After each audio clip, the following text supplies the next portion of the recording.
당연한 말이지만 시작이 있으면 끝이 있습니다.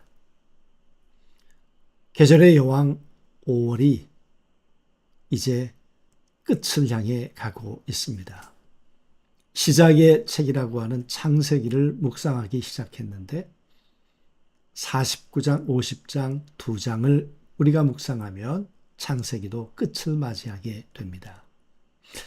우린 말씀을 묵상하면서 요 근래 야곱에 대해서 그의 출생, 그리고 갈등, 결혼, 위기, 그리고 하나님과 어떻게 살았는지 그 모든 과정을 우리가 살펴보았고 가나안을 버리고 애굽에 왜 내려왔는지 어떻게 내려왔는지도 보게 되었습니다. 한 번밖에 없는 인생을 끝내고 이제 마지막 순간 그는 가족들과 어떻게 이별을 할까? 여러분의 인생이란 한 번밖에 없는 것 아닙니까? 야구는 9번 반복하죠. 오늘 사실 찍는 영상은 다시 찍고 있는 것입니다. 지금 새벽 1시 반에. 찍고 제가 확인을 해보았더니 음성을 녹음을 안 한 거예요.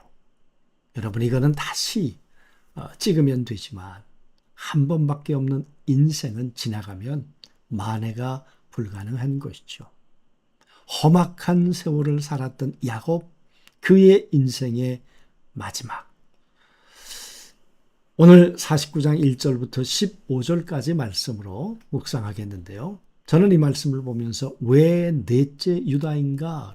첫째도 있고 둘째도 있고 셋째도 있는데 여러분 얼마나 가장의 위치, 장남의 위치가 소중합니까? 질서를 소중하게 생각하는 그런 유대사회 아니었겠습니까? 그 히브리인들이 분명히 그런 중심을 가지고 살았을 것인데 왜 넷째였을까? 여러분 우리가 아는 것처럼 1절부터 2절까지에 보면 자식들을 다 모읍니다. 그리고 말합니다. 너와 네 후손들에 대해서 예언하리라. 예언만 하는 것이 아니라 물론 축복도 하겠다고 말씀하셨죠. 여러분 그런데 첫째에 대해서는 탈락이라고 하셨어요. 왜냐 그러면 아비의 침상을 더럽혔기 때문에 그런 일이 있었죠. 시몬과 레위는 안 된다고 하셨어요. 누이 디나가 강간을 당했을 때 아주 폭행을 잔인하게 저질렀었죠. 그러면 유다는 지금 축복할 때 과거에 대한 상처 때문에 지금 이 자식들을 축복하는 것이 아니라 저주를 하고 있는 것입니까? 네 번째 유다는 그러면 온전한 사람이었겠는가? 그 말이. 여러분, 유다에게 이렇게 축복했어요. 유다야 너는 네 형제의 찬송이 될지라 네 손이 네 원수의 목을 잡을 것이요 네 아버지의 아들들이 네 앞에 절하리로다. 규가 유다를 떠나지 아니하며 통치자의 지팡이가 그 발 사이에서 떠나지 아니하기를 실로가 오시기까지 이르리니 유다는 내 형제의 찬송이 되리라. 유다란 말이 찬송이기도 하고 감사란 말도 되지 않습니까? 그런데 이 유다가 규를 잡게 될 것이다. 왕의 손에 쥐고 있는 왕권의 상징 아닙니까? 그런데 여러분 유다가 온전했습니까? 그럴만합니까? 우리가 잘 알고 있는 것처럼 창세기 37장에 보면 동생을 팔았던 인신매매 범입니다. 우리가 우리 동생을 죽이고 그의 피를 덮어 둔들 무엇이 유익할까? 자, 그를 이스마엘 사람에게 팔고 동생을 은 20에 팔아서 노예가 되게 만든 장본인이죠. 여러분, 루벤, 레위, 시몬 따지고 보면 여러분 유다가 그와 만만치 않습니다. 그런데 왜 유다였냐 그 말이에요. 이것 때문에 형제간에 갈등은 생기지 않을까요? 아버지에 대한 존경심은 무너지는 건 아닐까 그 말이죠. 우리가 유다에 대해서 조금 더 생각해 보면 죽이는 것보다 파는 것이 낫다. 그의 가치관은 여러분 현실적인 돈이었습니다. 은 20의 동생을 거래 대상으로 생각했다. 하나님의 형상을 가진 요셉을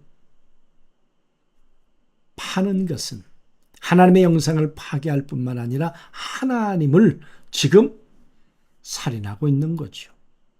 하나님께 도전하고 있는 것이다 그 말이. 그뿐입니까?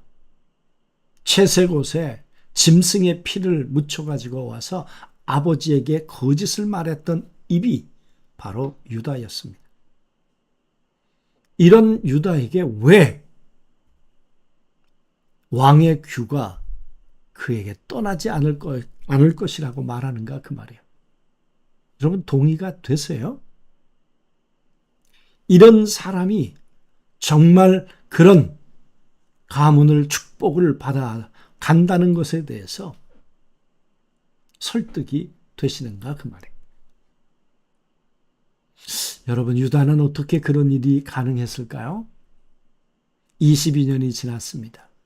요셉의 사건으로부터. 그리고 44장 요셉의 궁전안이었습니다.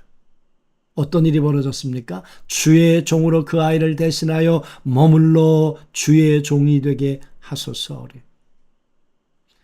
동생 베냐민을 여기 잡아두고 감옥에 두고 그리고 올라가라고 할 때 아무도 나서지 않았습니다. 그때 나섰던 인물이 유다였습니다. 내가 죽을 것이니 베냐민을 살려서 아버지에게 보내라고 22년 전에 유다가 아니라 변화된 유다의 모습을 하나님도 형제들도 요셉도 확인할 수 있었던 것이죠. 팔던 입이 대신하겠다는 입으로 바뀌었다니까요. 유다의 과정을 조금 더 살펴보죠. 유다는 가나안 여자와 결혼을 했습니다. 아들 셋을 낳았죠. 그런데 첫째 아들이 다말과 결혼을 했는데 죽었습니다. 그러면 형수와 동침을 해서 후손을 이어줘야 하는데 오난이 불순종해서 죽었습니다. 막내가 있었는데 막내를 이 다말에게 주고 싶지 않았죠. 그때 다말은 상녀로 위장을 하고 시아버지의 아기를 갖습니다. 임신했다는 소리를 듣고 유다가 며느리를 화형시키려고 했죠. 그때 내 안에 있는 이 생명은 당신의 것입니다. 그때 말합니다. 그는 나보다 옳도다. 하나님 앞에서 무엇이 옳은가, 무엇이 그른가를 정확하게 알고 있었던 사람, 자신의 잘못을 인정할 수 있었던 사람, 그것 때문에 가슴앓이를 할 수 있는 사람, 그런 믿음의 용기가 있었던 사람이 유다였습니다.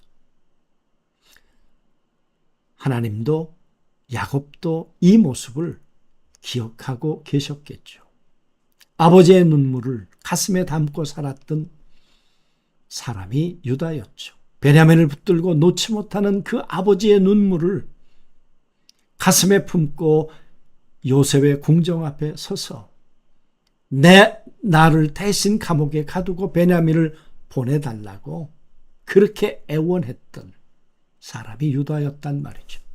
잃어버린 동생을 가슴에 품에 안고 내가 22년 동안 어떻게 살았는지를 그 죄책 속에서 얼마나 내가 고통 속에 살았는지, 이 문제를 해결하고 싶었는지를 여러분 보여주었던 그런 사람이 유다였습니다. 실수할 수 있죠. 잘못할 수 있죠.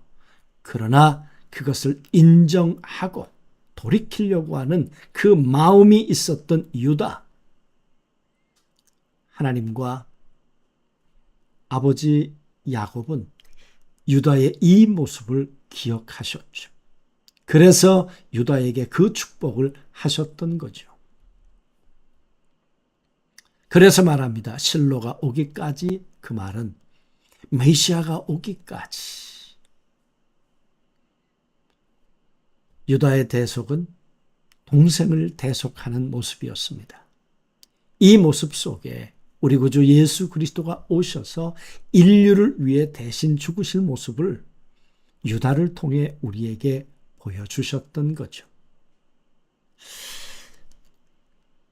하나님도 야곱도 이 모습을 그대로 지나갈 수 없으셨다는 겁니다.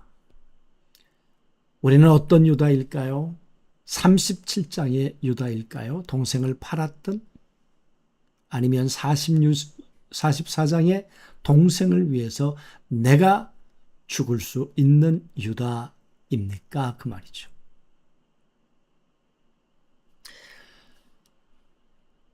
하나님은 37장의 유다였다면 아마 지나치셨을 것입니다.